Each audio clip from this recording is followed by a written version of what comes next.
Hello, welcome to my week 7 media presentation where I will be discussing why compliance and value-based ethics is important in a Department of Public Social Services setting, and more specifically for social workers. One of the reasons why compliance and value-based ethics is important together is because it helps establish a strong foundation. So compliance is established because of the result of wrongdoings or illegal activities, or to help prevent both of those things. So in a DPSS setting, usually regulations do change when an incident occurs, whether it's a wrongdoing or something that happens and that requires change. And usually what follows after that is a training. So the trainings do occur yearly or as needed after an incident. But also with this goes that compliance and value-based ethics is a mixture of good laws and good people. So that is what establishes good ethical behavior.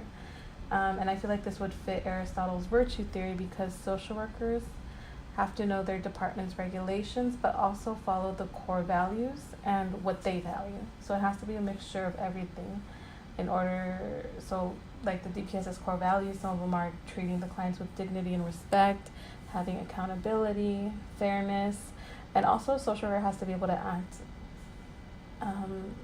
based on the situation to make the correct choice. So that's why I feel like Aristotle's virtue theory would apply perfectly. So following a compliance and value-based ethics also helps social workers in a DPSS setting, because oftentimes they're independent workers, so it helps them govern themselves by being able to make decisions on their own. So they do have to make a lot of decisions in terms of what they should do when they come across an ethical dilemma with a client. And also by using both compliance and value-based, it helps establish a more uniform set of expectations without having to write everything down. And this reminds me of utilitarianism, because as a social worker, we're supposed to work independently without having someone tell us constantly what the rules are or what's expected, so we just automatically know.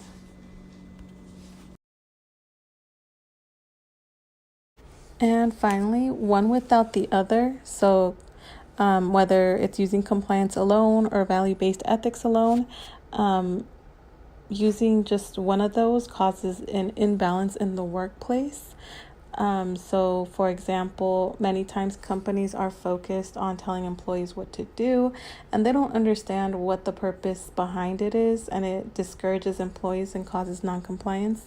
But also, it just using value-based ethics also fails to provide a clear sense of directions for employees on what they're expected to do.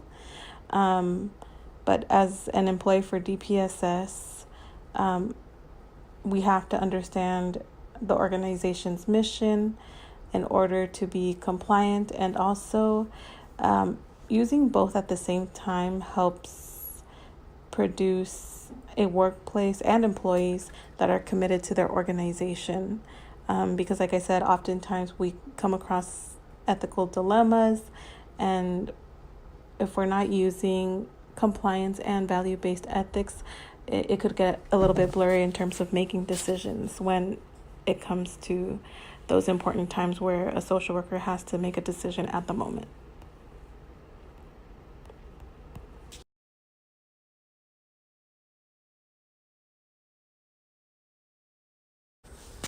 And that's the end of my presentation. I hope you enjoyed and have a great weekend. Thank you.